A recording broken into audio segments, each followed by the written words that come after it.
Hello and welcome. We're glad you're here to join us for our webinar on how to build a culture of prevention and post-injury excellence with practical strategies to carry forward from 2025. I'm your moderator, Greg Hamlin. So glad to be here with you today. I've been in the industry for over 20 years in workers' compensation primarily.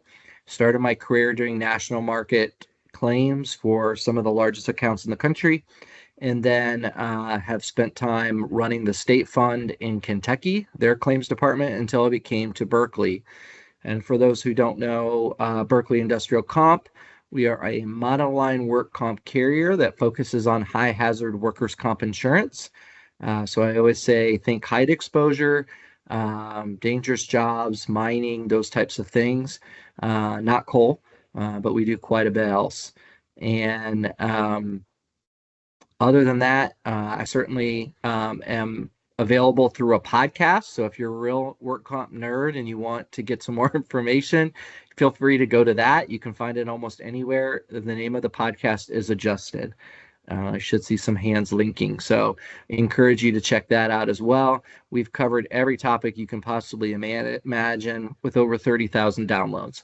So hopefully, if you're looking for content on a specific topic, you may find that there as well as another resource.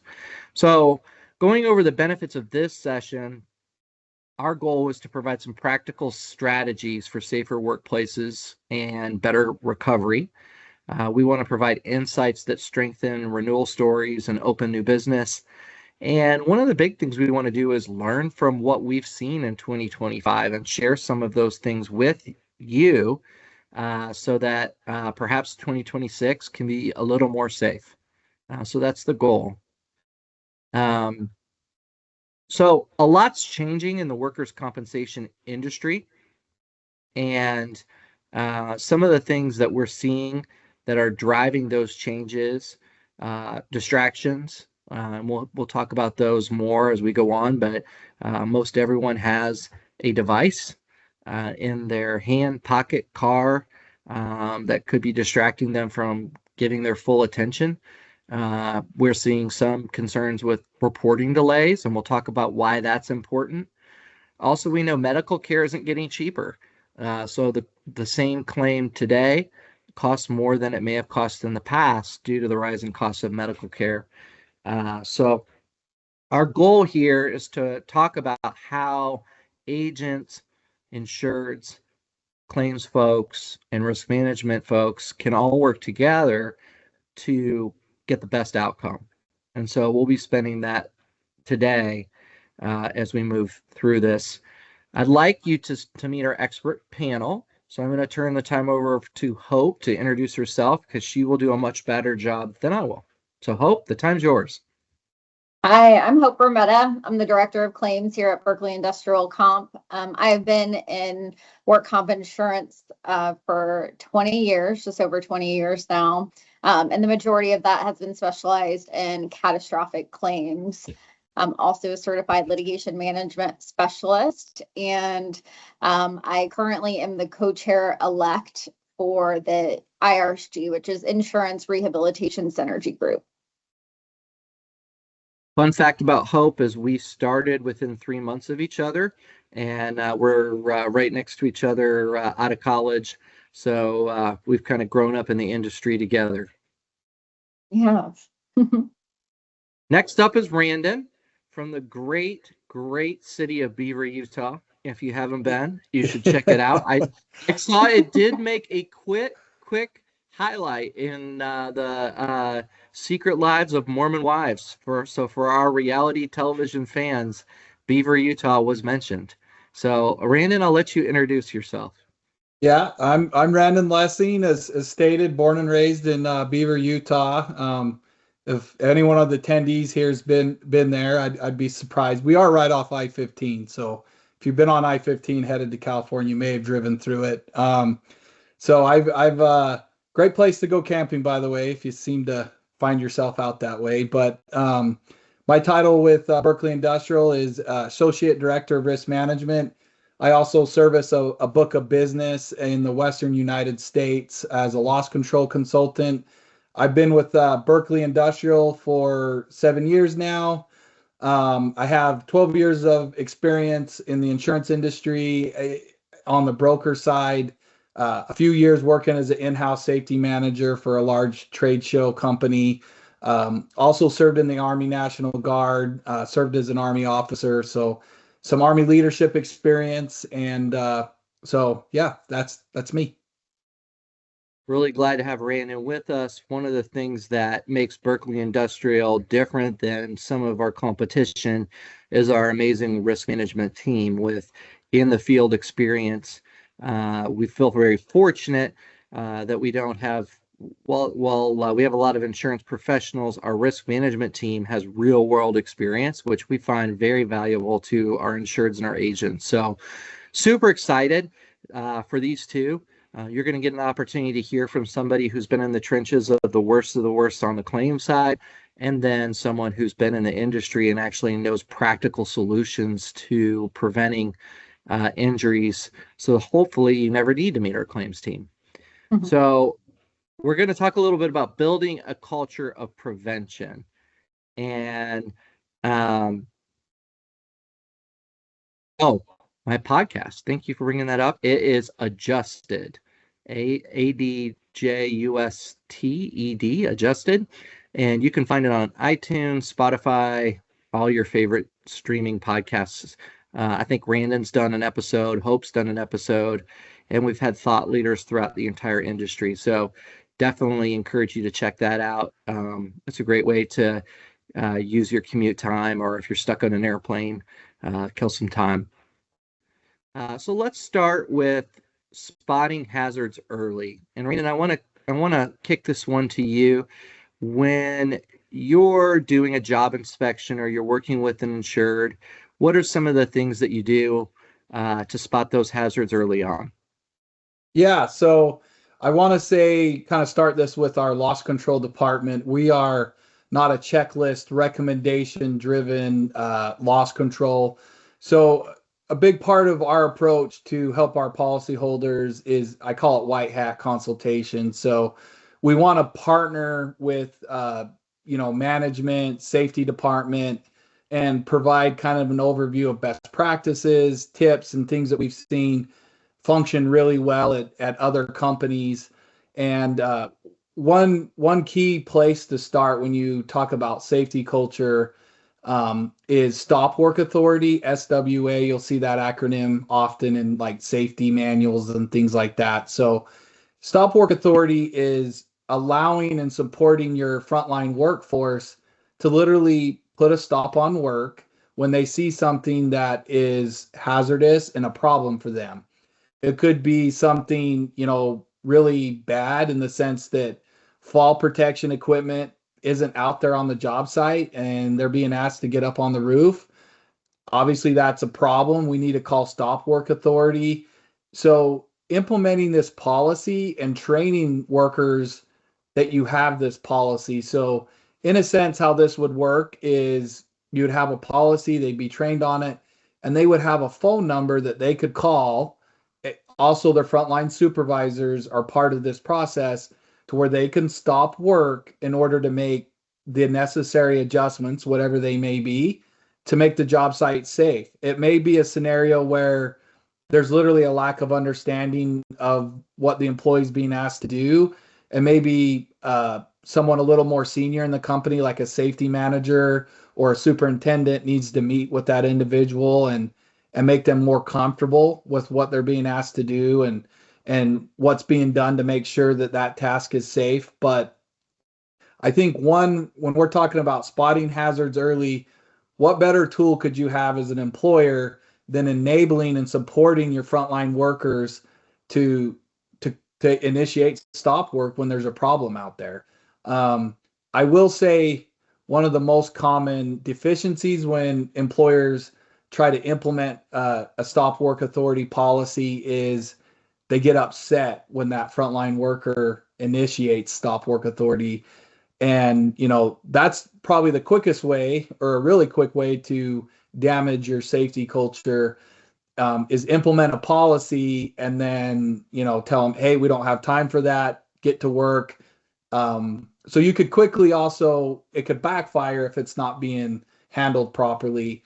But I'm a big believer in stop work authority. I think it's getting to be a basic expectation when you start talking about safety program best practices. So spotting hazards early is, let's allow those frontline workers that are out there in the middle of all this being exposed to the hazards, allow them to take action and say something when there's an issue. I love that, Randon. And I can think on our end, several claims we've seen where they probably would have been avoided had that step been taken. A number of years ago, we had a claim where an injured worker fell off a roof and the safety equipment was there, but there wasn't enough for everybody. So they decided since there wasn't enough for everybody, nobody would wear it. And then somebody fell off. So no one wanted to slow the project down to wait for the fall protection to show up. And in the meantime, there was a fatality from that accident. So this is meaningful stuff, and I think it can be hard to implement, but it's important too. So I'm glad you brought that up, Brandon. Hope, I want to swing this question to you about timely reporting. You're on the claim side, so you see these injuries after they get reported. Sometimes we get them within a few hours, sometimes we get them within a week, and in very bad situations, we get them 6 months or later. Talk a little bit about why that's important from your end when you get that claim. Yeah, I can't stress enough that timely reporting is report. If you're in, if you have any doubt as to whether or not it's a comp claim, for example, they had a heart attack on a job site, or maybe they weren't on the clock but driving a work vehicle. Sometimes there's these gray areas. We'd rather you report and allow us to investigate the case and secure our right to deny in that state. So in most states, the time clock starts for making what we call a compensability decision, and acceptance or denial in that state is when the customer is made aware of the accident. So it is not when we get the accident, it's when you all know that the injury occurred. So you can see how that might be a problem if we're getting it 7 days, 6 months, whatever it is after the fact. That then either digs into our time to be able to actually mitigate that loss potentially in that jurisdiction, as well as our investigation. So anytime we have an accident, especially catastrophic, we're certainly taking statements of witnesses. The longer you go from an accident, our memories change, right? This is just known facts that there's nothing malice to that. It's just over time, our memory changes. So the sooner we can get statements from those that witnessed the accident, the better. We also we'll talk a little bit more later about post-accident drug screens. We will lose our opportunity to address that, to determine whether or not that's potentially a defense in that jurisdiction. So there are a multitude of things that we can't do. Our hands are tied when we have a late report. So when in doubt, report. We're never going to yell at you for reporting too much. We always want to see the case, review it. We'd much rather put our hands on it, our eyes on it, and then secure your right to deny, our right to deny in a state if appropriate. Thanks, Hope. Brandon, one other thing I wanted to touch base on this slide that I wanted to make sure we talk about is near misses. Sometimes we have those and maybe even doesn't generate a claim because no one got hurt. But something happened on a job site and we got lucky or fortunate or however you want to look at it, and the worst was avoided. And sometimes I think it can be human nature to kind of like, okay, we made it through that one and we just keep trucking along. What's the value in the near misses from a risk management standpoint? What do you encourage insureds to do when they recognize those? Yeah, so there's obviously severity levels to any scenario, but taking the time to investigate a near miss is literally, we're talking about spot those hazards early. That can be a huge step towards, preventing a future potential catastrophic incident. So, You have somebody on top of a trailer, they're loading something, unloading, they get knocked off. Luckily maybe they fall into some soft dirt or some grass, they get up, they brush themselves off. We're like, woo, like you said, let's move on. We got lucky. Well, the next time they might not fall off into soft dirt or grass, and they could get really hurt. If we report that as a near miss and we have our operations and safety team take a look at that, the first question is, do we even have to be on top of the trailer while we're loading and unloading? And I'm talking about trailer loading and unloading specifically because we've had a lot of claims related to loading and unloading materials, loading and unloading, heavy machinery like, bobcats and bulldozers. It's a hazard, and a pedestrian or a ground worker in and around, if any of that heavy stuff falls, it's a lot of energy, pent up energy that can cause a catastrophic event. So if we have near misses on these scenarios where we know the risk is high, we got lucky. We need to take a pause and investigate them just as if a bad accident did occur, and we can probably find better work ways or better paths to do that task that's going to avoid putting the ground worker in a bad position or somewhere where they can get struck by the materials or the equipment, where they can fall off the trailer. Anytime anyone's on top of a trailer, my first question is, do we have to do it that way? Is there a way we can get that stuff loaded and unloaded, or strapped down, whatever the case may be, without having them on the trailer? So I think those near misses are huge. It's part of the education process to a worker. What is a near miss? And which of those are meaningful and which ones are not so meaningful? I think the best policy on that end is, let's report them so somebody with the safety or a deep operational background can take a look at what happened, maybe talk to the workers that were there, and then they can make the determination, hey, let's do a full-blown review of this. We might be able to find a better way or SOP to prevent disaster from happening when we do that type of work. Thanks, I Raina. do really think the key, one of the big keys takeaways is the education of that worker, right? And I say this because we had a fatality at one point where an injured worker had multiple near misses. He was consistently in the wrong spot, where he could have been hurt, and then eventually it became a fatality of him. So this education and continued follow-up with that injured worker, potentially could have had a different outcome. Thank you, Hope. I'm going to launch a poll. So you guys are going to get this here in a minute to just talk a little bit about, and I hope that you all will respond, but the concept here is to help us know a little bit more about what you're interested in the future. It's important on our end. We're really different than probably many of the carriers that you work with, in that our goal is not to go out to the job site and find all the things you're doing wrong so we can get you in trouble and charge you a whole bunch more rate. Our job is to have Randon come out and visit you and then partner with you so that we can work as a team to lower your risks and lower your accidents. And so that's the goal. We know we're in the space where most of our insureds are doing pretty dangerous work, so we're not surprised that there are risks there. What we want to do is partner together to figure out how to improve that for you. And that's, just want to reiterate that as we send that poll out there. So we're going to move to the next slide, which is proactive KPIs, or leading indicators. And so I want to talk about some of the things that you can be measuring, perhaps, that will help you recognize if you're moving in the right direction or not for safety.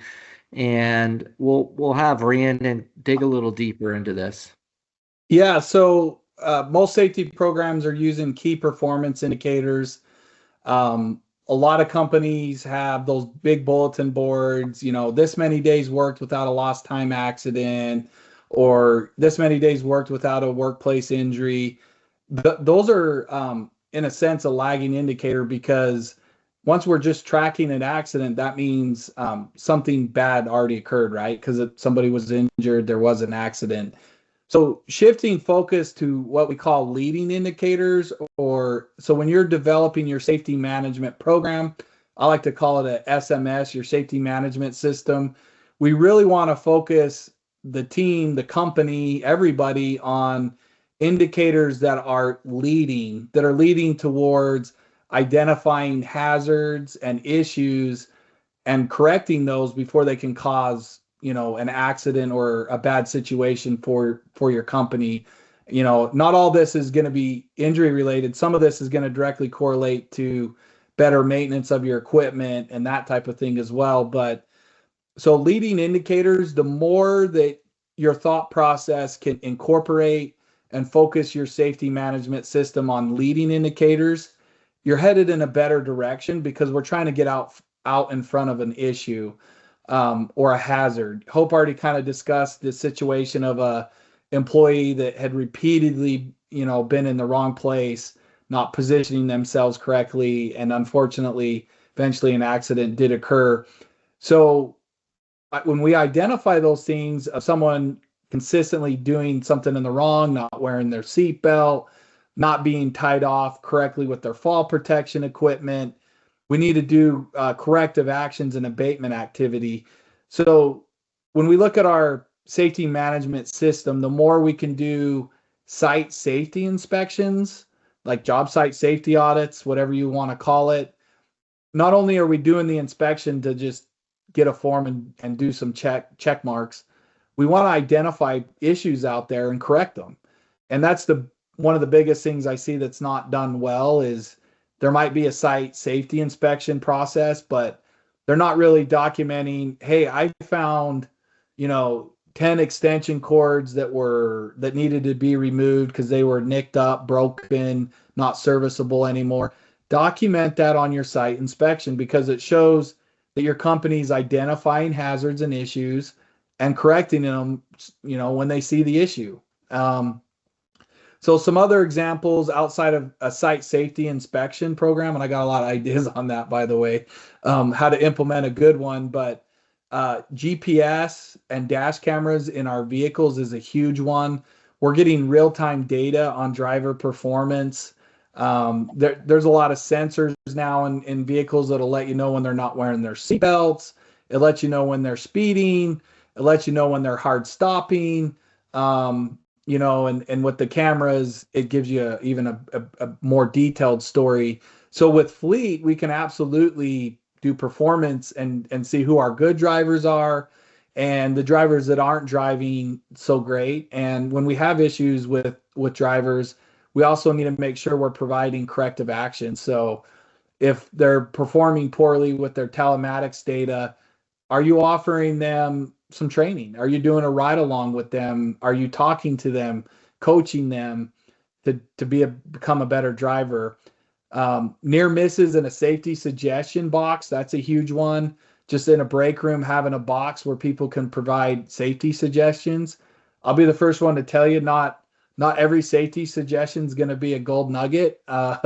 You're going to get stuff in there. I want double mint gum, not bubble gum in the concession machine. I want, but having a safety suggestion box and at least allowing workers to be able to express themselves and hearing those out. I've also seen some awesome ideas on how to better handle like driver check-in at a warehouse.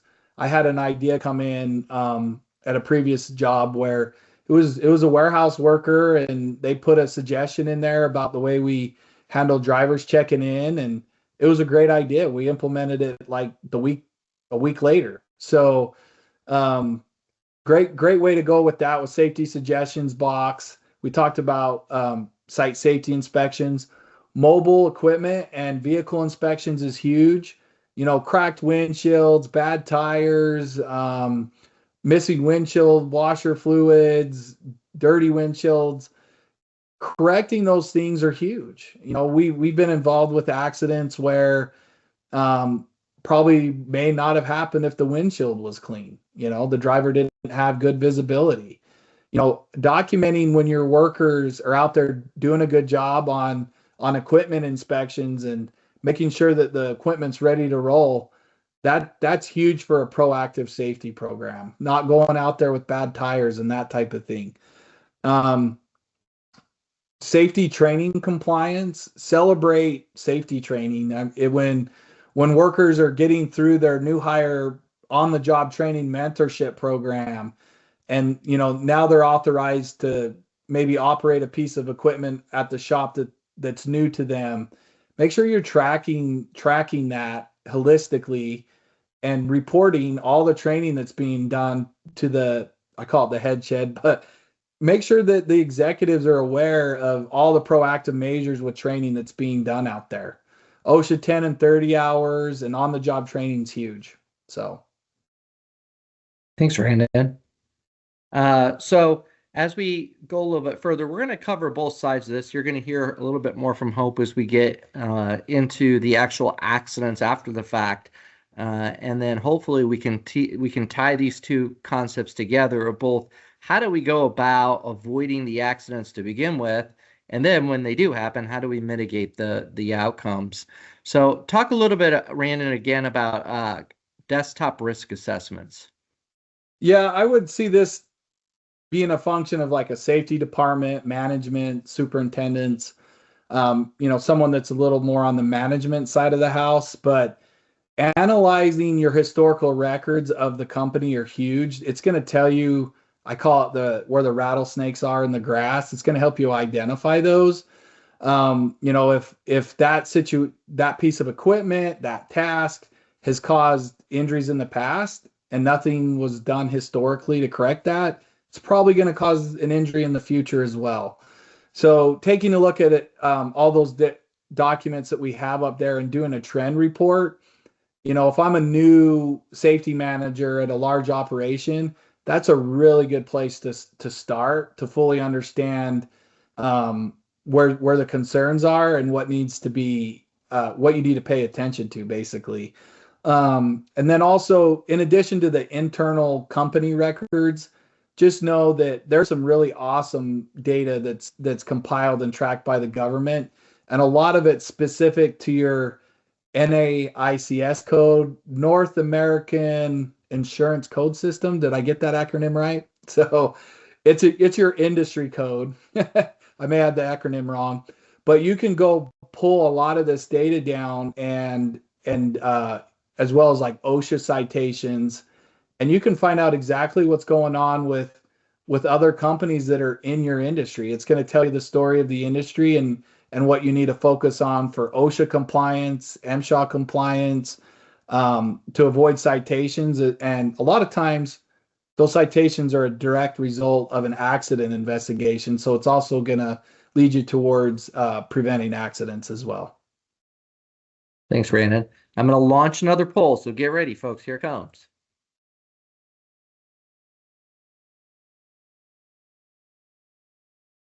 All right, so we can move on to the next topic as you guys are reading through that, taking a look at that.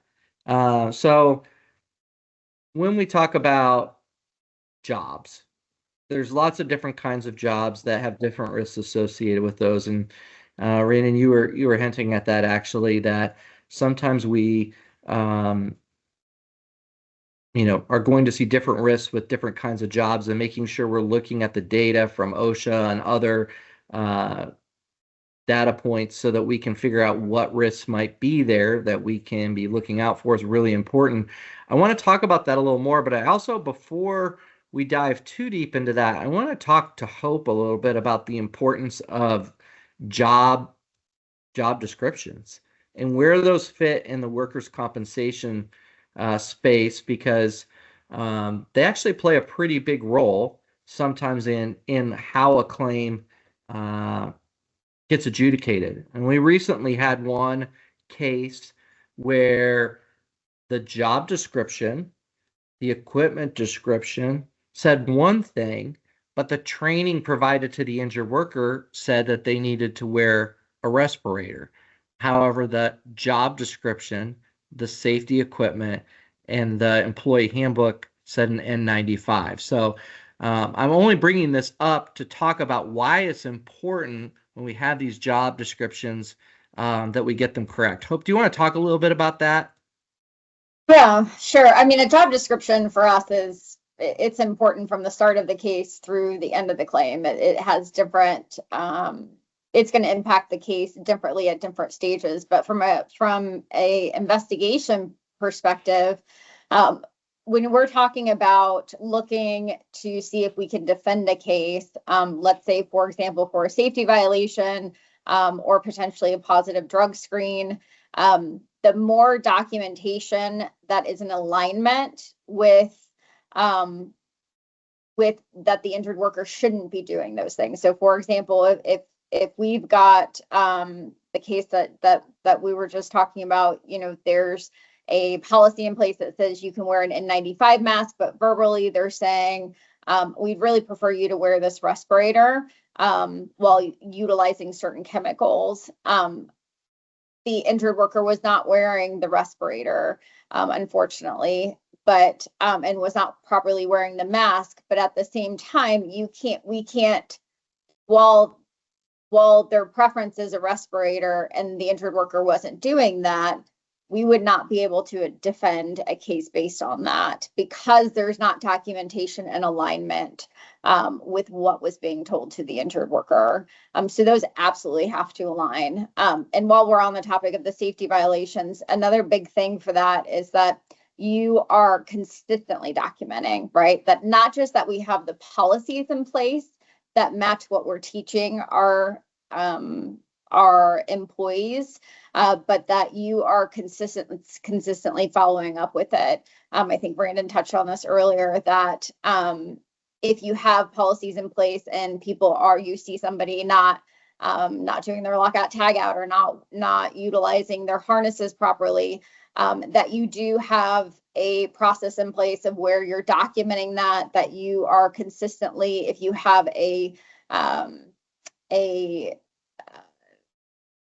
if you have a policy in place that there's disciplinary actions after so many times of being told that you are in fact doing that and you're doing it every single time. So depending upon what state you're in, not only do we have to show that the injured worker was aware of the safety rule, which goes back to the written policies, right? That they are physically aware of it, that you can point to something tangible that they were aware of it. Your JSAs are fabulous because those are your on the job, on the day of conversations that they're signing off on saying, I had the safety talk. I know what I was supposed to be doing prior to myself working that day. But not only do you have to have the written, but then we have to show that that when people don't comply with it, that the employer is consistently addressing it. So if there's one person out there that says, I never wear a harness and nobody ever says anything to me, that completely destroys our defense. And it can be just that quickly. That's typically where our safety violation defense kind of crumbles in most states. And then also that we need to be able to show that it wasn't just, in a lot of states, that it wasn't just negligence, right? It wasn't that like I was supposed to have a hard hat on and I forgot it. It's that I knew that it was in place and I chose not to do it. Which then goes back to that you've been disciplining that person for that, right? You've been going through your process, your policies, and doing that every time. Thank you, Hope. And the reason I brought that up, I can think of one we just dealt with recently where there's a signed document that we have that says you cannot have cell phones on the work floor and you cannot have earbuds in. The problem is all the employees had earbuds in and cell phones on the floor. So then when the accident happens, it's great that you have these things in writing, but they also have to be enforced. Brandon, can you talk a little bit about that? And I did see there was a question on ADA compliance with job descriptions. I thought you might be better fitted to answer that as well. Yeah. So with the job description, when you develop one, I really think safety operations need to write it. With the ADA side of things, an HR professional and potentially maybe even legal professionals should probably review those before they're a final consigned, ready to roll document, because there's a lot of different considerations on the ADA side and legal side both that you may want to make sure is part of that job description. I would say a lot of times the safety side shifts to where they're focused on laser specific on that piece of equipment or what they do on the manufacturing floor, as an example, that's only one piece that I think that a guy like me would refer to. And then you would need input from like an HR professional and potentially legal to round out before you have a ready to roll. Operations and safety are not going to be the full solution on a job description, I guess is what would be my input on that. Thanks, Raymond.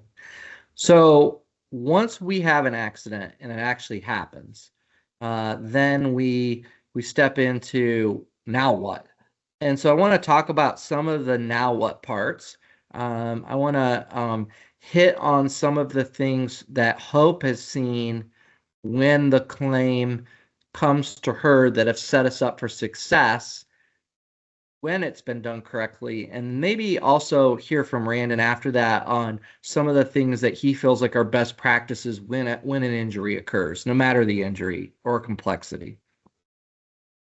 So Hope, you first. Yeah, I think probably the number one thing is working hand in hand with the employer. That oftentimes you see with catastrophic accidents, people get scared, right? Whether that's the employee, the employer, and then you are less likely to want to share your information because you're fearful of what that may be impactful of, right?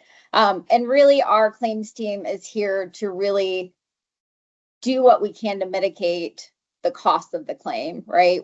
Whether that's by accepting it and getting them the best medical treatment possible, or just if that means us being able to defend the case on a safety violation or intoxication defense or something like that. But our best results come from when we have worked with a partnership, right? That we're from day one, the ebb and flow of information from the claims team to the employer and the employer to the claims team is flawless, right?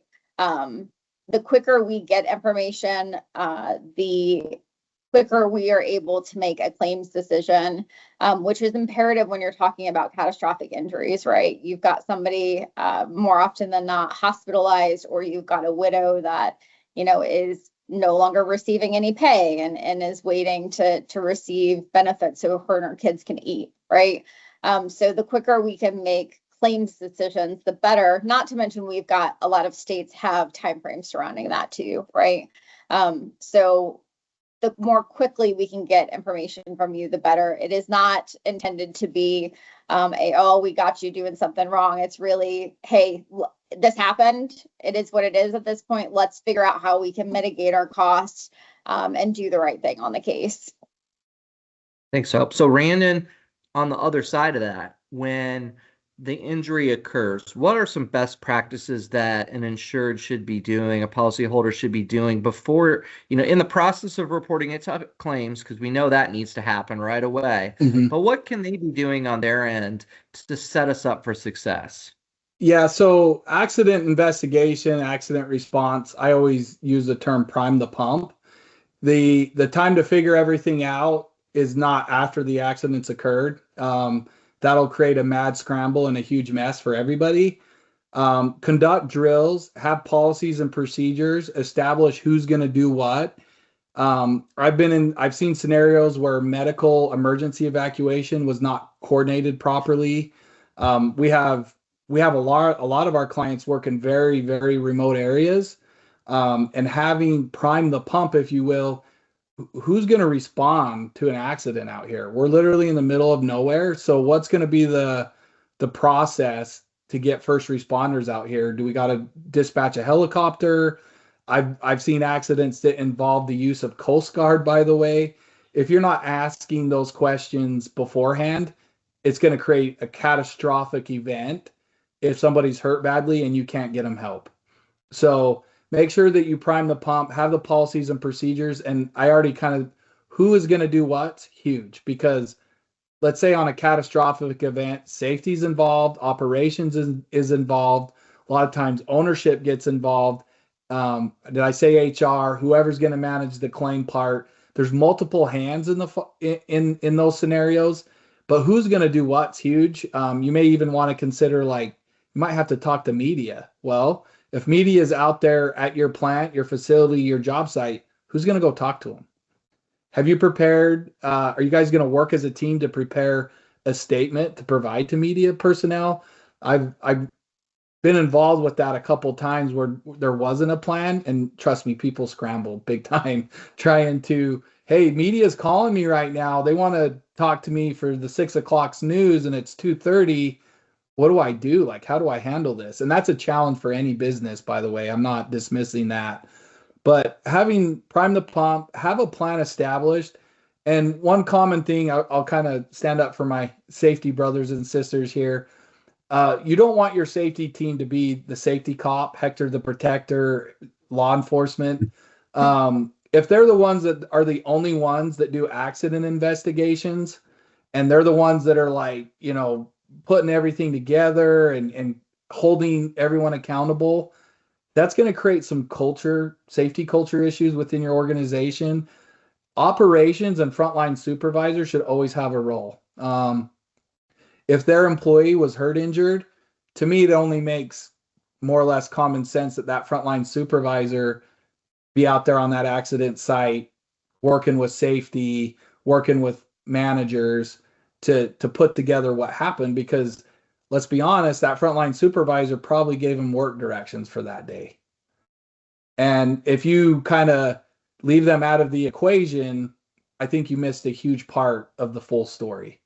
So make sure that you involve everyone and kind of have that predetermined. And frontline supervisors should have accident investigation training, so they fully expect, hey, if someone that I'm supervising is injured, I'm going to be assisting, safety and whoever else in the investigation. Thanks, Randon. I like how you hit on critical evidence preservation. Sometimes it's an easy thing to forget. I can't tell you on our side how many times, like, let's say that there's somebody who's had a finger amputated because of defective equipment. If that equipment is thrown away or not preserved, we don't have any ability to subrogate after that. It can make it really challenging. And our goal is, if this accident ends up, work comp always comes first. But if this accident is somebody else's fault, we want to be able to subrogate and hold them accountable for that. So make sure in the hustle and bustle of trying to figure out what happens next and what to do next, tire blows up. Did you preserve the tire?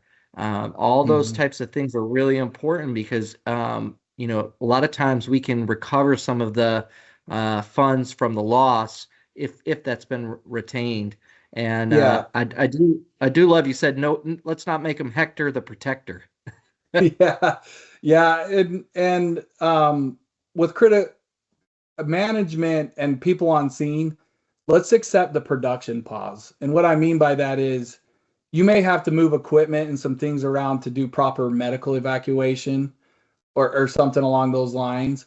But I've seen scenarios where that whole entire job site got scrambled for whatever reason within 10 minutes of the accident. And how do you conduct an accident investigation when all the machinery, the mobile equipment, the employees just absolutely scrambled within 10 minutes of the accident? That makes things extremely difficult. And a lot of times that happens, well, let's get back to work. Well, whoa, guys, we're not going to get back to work right away on this one. Not right here in this area anyways. We really got to hold everything where it's at, make the job site, make it safe so we can investigate. But let's do our investigation before we worry about getting back into production mode. Great comments, Raymond. So before we leave this topic, I'm launching another poll here. Hope, I want you to talk about when we've been put kind of behind the 8 ball because things weren't timely reported. What are some of the things that maybe an insured isn't even thinking about, that when we get that claim late, it sets us back, or we don't have a defense that we could have, would have, should have had because of the late reporting? Yeah, so one of the big things is that we can easily lose control of the medical. In some states, we can either direct care or we're required to panel the injured worker, especially in catastrophic injuries. The panel that you've got posted in the break room isn't sufficient. on our catastrophic, because it's post-injury paneling. When we don't have the opportunity to do that or to direct care, the medical treatment, they may or may not be with a really good physician, or at the best of hospitals to treat their specific type of injuries. And then more importantly is our post-accident drug screens. What first and foremost, always ask for one. Always ask the hospital for that will help. They don't always follow through and do them. But if we're at least at a minimum asking up front, but when we receive a case late, anytime we receive a new claim and we determine that a drug screen we find this all out within minutes, right? We're able to contact the doctor, get information. So this is a quick process and determine a drug screen's not done. Then we get our attorney to send a notice out to the hospital, and they've been placed on notice to preserve all specimens. And what that means is that their typical discard period for blood and urine, most hospitals is between 3 and 7 business days. So with that being said, we're saying, hey, pause on this. You can't destroy any evidence. That then allows us to independently test either the blood or urine, depending upon the state. If we get a case a week late, we've lost our opportunity to do that. If we've received a case even 3 days late, we've potentially lost our opportunity to do that, which could be a huge defense on a case. Hope, I was just going to have you. I just saw that. Oh, sorry. I just saw the comment say, of hospital records. If the hospital says that they've refused a drug screen, you are right. That can be extremely, extremely helpful. Some states, that is actually a presumption of guilt, meaning in some states, the intoxication defense will say, if you've refused a drug screen, then you're presumed positive. And not only you presumed positive, but you are presumed to have been your accident to be a result of that intoxicity. Now, not every state's like that. We handle cases across the US and every state is very different. But you're right, anything that we can determine in the medical records, the better. We had a case recently where a drug screen wasn't done. However, the medical reports noted that they found a crack pipe and crack rocks or meth. I can't remember which one it was, but on him, on the person at the time they came in. We were able to leverage that to mitigate the exposure. So while we didn't have that drug screen to assist in the defense, we were able to take that information from the medical records and then depose that nurse that found those items and leverage that to mitigate the cost of the case. And I would just add one thing, a trend we're seeing in the industry that is new, I actually have not seen it until the last several years, is hospitals not doing drug screens on their own, primarily because they don't want the claim denied and they want the medical bill paid for. So if you're not asking for that to be done or you're late reporting it, it's likely we're not going to get the chance to preserve that evidence.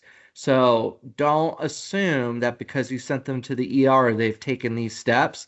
Some of these bills that we've seen are, if it's $1 million bill, then that's an opportunity for them to get paid. And they're not interested in having the insurance company say your claim's denied under workers' comp if they could get paid. So that's where this is really, really important. And you need to advocate for that to take place. And again, the blood test is going to carry a lot more weight than a urine test. So not that we don't want to do both, but in many states, not all, but in many states, we have to prove that they were not only high at the time, but it was the proximate cause. And so if it was in their urine and it could have been in from a week ago, it gets more challenging. It's still a step in the right direction, but it can get more challenging. Randy, did you have anything you want to add to that as we move to safety violations? Yeah, I was just going to add real fast, not a common, but a thing I've seen happen is it was not reported timely, and then the injured worker, no claim numbers generated with the treating physicians, and then they get a bill in the mail, and it's workers' comp. You want to talk about a way to get a an employee upset and go find an attorney, that's a pretty quick way to find them very upset. So, that's another consequence of not turning it in on the employer side, is all of a sudden the injured worker is getting a bill for what's supposed to be workers' comp. And that can create a big problem. Great point. Great point. So let's talk about safety violations. We're getting close to time, and I know this is an important topic. It's one of the big ones that we see happen. So love Brandon for you to talk a little bit about safety violations and what you've seen to prevent them, and then Hope maybe talk a little bit about safety defenses. Yeah. So have it documented, and trained is huge. If you didn't document it, you haven't trained it. I don't think you have much of a debate. I hear a lot of times, well, they knew better. Maybe, but if we didn't train them on what we're talking about and what happened, it makes things really tough. And we talked about JSAs, SOPs, high risk development. It was on some slides earlier. Get laser specific on your hazardous work and tasks. Have SOPs, have JSAs. Take the time to develop written protocols for your hazardous tasks and equipment, and train your workers on what you have documented. That allows you to kind of go full circle. And then when you're out on the floor or on the job site and they're not following what they've been trained to do, that's where the discipline part comes in. But if you haven't done that first step with the documentation and training, it makes the other part more of a challenge, because you can't hold them to account. You can't hold someone accountable if they didn't know better. So training is a big part of that entire conversation. And I'd add to that, Randon, we have to always remember that if the claim is going to be litigated and we're going to take this injured worker and put them before a judge, and we're an insurance carrier and here this injured worker is hurt, and there's going to be a sympathy factor. There is. And so it's very important that we have the documentation to support the position we're taking.